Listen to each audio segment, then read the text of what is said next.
Assalamualaikum pemirsa Dialog Jember. Maraknya kasus kekerasan seksual di masyarakat menjadi ancaman sekaligus perlunya waspada. Karena kasus kekerasan seksual bisa saja terjadi di tempat yang seharusnya menjadi tempat aman, seperti dunia pendidikan, kemudian tempat umum, hingga lingkungan keluarga sekalipun kerap terjadi kasus kekerasan seksual. Nah, kita akan membahas terkait dengan itu selama 30 menit ke depan bersama saya, Wilda Aulia.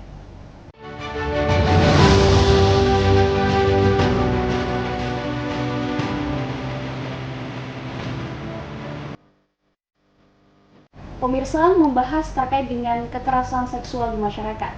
Telah hadir bersama saya narasumber kita hari ini, Ibu Linda Dwi Arianti, dosen Universitas Jember sekaligus Ketua Pusat Studi Gender Universitas Jember.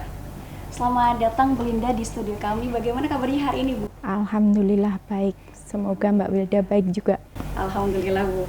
Baik, Bu. Berbicara mengenai kekerasan seksual, Bu, kiranya apa saja bentuk dari kekerasan seksual itu sendiri? Bentuk kekerasan seksual itu sangat beragam. Dan menurut Undang-Undang TPKS yang baru disahkan kemarin, setidaknya itu ada 9 bentuk. Yang pertama, pelecehan seksual non-fisik, kemudian pelecehan seksual fisik, pemaksaan kontrasepsi, pemaksaan sterilisasi, pemaksaan perkawinan, eksploitasi seksual, perbudakan seksual, kekerasan gender berbasis online, dan penyiksaan seksual. Di luar itu, di dalamnya termasuk juga kasus pencabulan, kemudian perkosaan, kemudian pornografi yang melibatkan anak, kekerasan seksual di dalam rumah tangga itu juga masuk di dalamnya. Begitu. Kiranya dengan kasus dengan bermacam-macam tadi, faktor apa saja yang melatar belakangi adanya kasus kekerasan seksual ini? Jadi kekerasan seksual itu adalah sesuatu yang sangat kompleks, tidak seperti tindak kriminal biasa. Kalau tindak kriminal biasa itu kan semua orang tahu bahwa ini salah dan itu tidak boleh, maka orang akan berhenti. Tapi kekerasan seksual itu sering terkait dengan pola pikir masyarakat. Rape culture itu adalah salah satu penyebab adanya kekerasan seksual. Masyarakat kadang masih ada yang menganggap kekerasan seksual itu bukan kejahatan. Seperti perkosaan terhadap istri misalnya, kemudian mungkin mengganggu ketika beraktivitas di ruang publik dengan catcalling, itu masih dianggap biasa. Jadi itu salah satu faktornya adalah rape culture itu tadi. Berikutnya adalah bahwa tidak semua orang sadar bahwa ini adalah kekerasan seksual. Undang-undang itu perlu disosialisasikan sehingga orang itu perlu tahu bahwa kekerasan seksual itu ternyata bentuknya banyak sekali, bukan hanya berupa perkosaan saja, tapi banyak itu. Kemudian berikutnya, kekerasan seksual bisa jadi suatu mekanisme dalam budaya patriarki untuk menguasai perempuan. Nah, ini masalah yang sangat rumit.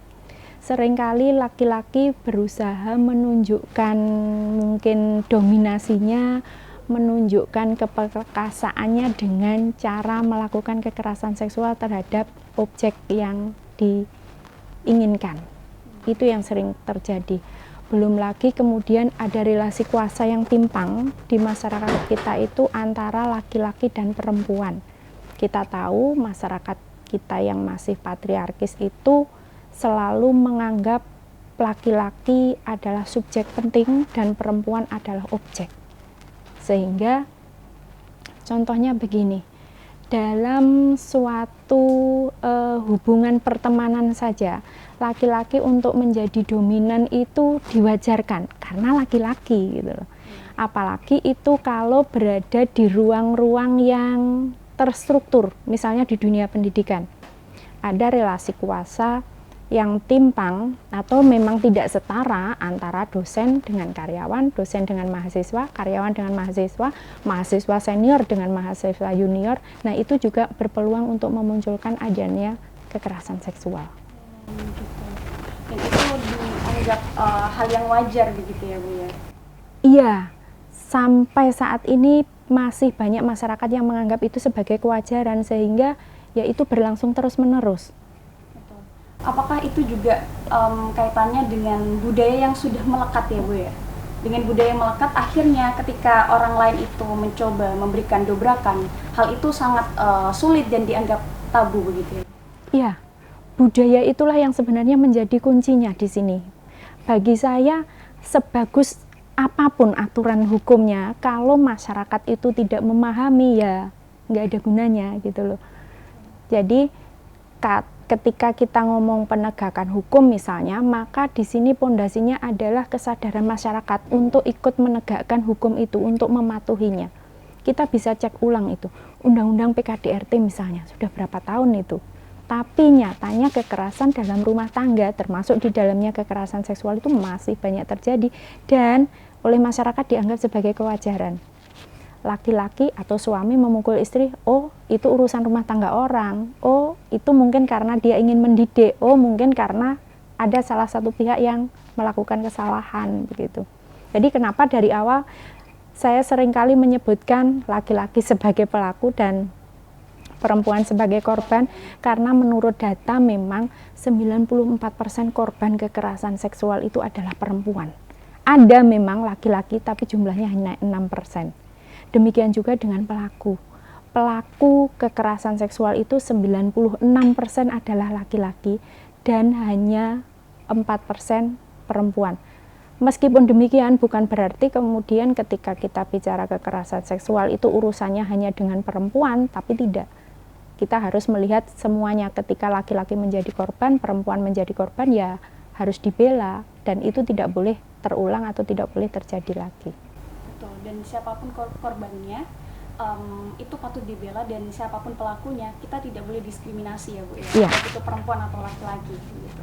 Baik Bu, tadi dikatakan Ibu bahwasannya di ranah pendidikan, di dunia pendidikan, kemudian di dunia di tempat umum begitu, dan juga di keluarga begitu Bu. Kiranya kekerasan seksual yang kerap terjadi itu di mana Bu? Seringkali kita mengira rumah itu adalah tempat yang paling aman dari kejahatan seksual, tapi ternyata tidak. Kekerasan seksual di ranah rumah tangga itu tinggi, dan pelakunya selama ini yang tertinggi adalah justru orang-orang terdekat dari korban. Dan ini yang masyarakat perlu aware, perlu menyadari, perlu mengantisipasi juga, perlu mewaspadai bahwa ya ini harus mendapatkan perhatian khusus gitu.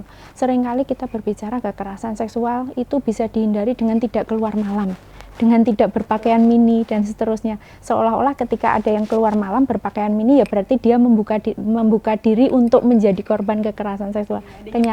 Iya. Kenyataannya tidak seperti itu. Kita bisa melihat korban kekerasan seksual itu dari mulai yang bayi sampai nenek-nenek itu ada loh. Betul. Yang artinya apa? Bukan sekedar urusan seksi, bukan sekedar urusan cara berpakaian. Wong yang pakai jilbab rapet aja juga menjadi korban pelecehan seksual kok. Artinya yang ingin saya sampaikan adalah siapapun berpotensi untuk menjadi korban, dan belum ada tempat yang aman untuk kita dari kekerasan seksual. Jadi seperti yang Mbak Wilda sampaikan tadi, di sekolah, di universitas, bahkan di pesantren, betul, itu juga rawan tindakan kekerasan seksual. Padahal kita itu percaya loh, dengan kita beragama, kita itu aman, kita tidak akan melakukan kesalahan. Nah ini perlu kita pikirkan bersama. Jadi walaupun di rumah atau lingkungan keluarga itu yang mungkin dari dulu ditanamkan kepada kita semua begitu ya Bu ya, tempat yang aman, ternyata belum tentu aman begitu ya Bu? Iya. Baik. Pemirsa, sering terjadi juga korban-korban kekerasan seksual itu yang enggan untuk berbicara atau speak up. Bisa jadi karena malu atau karena dibungkam atau ditakuti oleh pelaku. Kita akan membahas terkait dengan itu, namun jangan kemana-mana, tetap di program Dialog Jember.